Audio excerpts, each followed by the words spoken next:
We're reading from MR number 1190, a vision received in Oswego, New York, January 26, 1850 by Ellen G. White. The January 26 date and the January 28 date are dates when it was published. This is the second vision that Ellen White had that we're considering. This vision occurred January 11, 1850.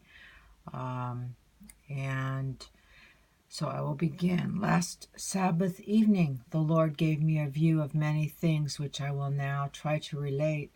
I saw the people of God. Some of them were dormant and stupid. They were but half awake and did not realize the time we were living in.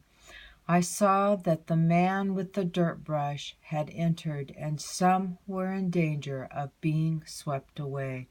The man with the dirt brush is a dream that William Miller had. You can find this dream in the book Early Writings.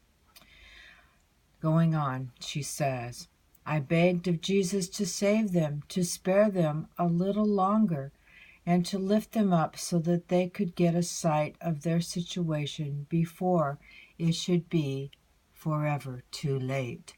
The angel said, Destruction is coming like a mighty whirlwind.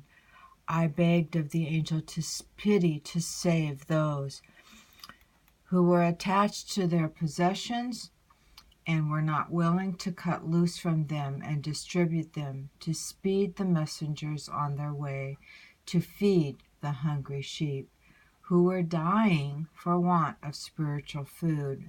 This is found in entirely how it was written in 16 MR, starting with page 30, paragraph 1.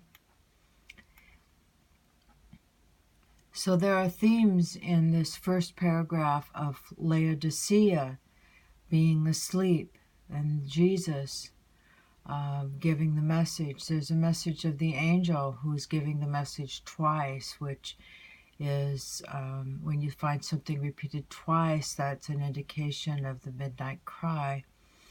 Destruction coming like a whirlwind is mentioned. This is found in Ezekiel 9.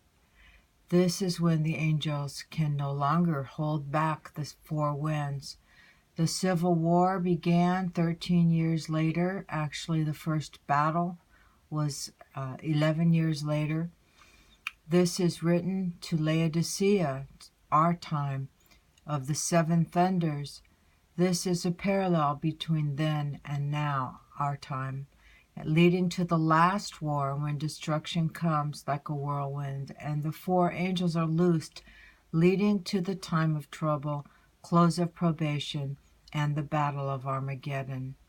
When you consider the destruction that came during the time of the Civil War, you can see that what Ellen White wrote was very much present truth to save souls who went through the Civil War, many of whom experienced death, either personally or of loved ones and those around them.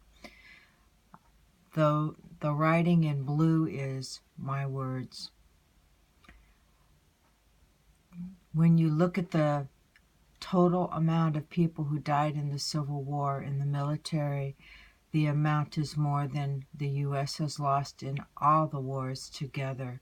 It has been said that there was not a single household that didn't lose someone during this time. So we're going to move on.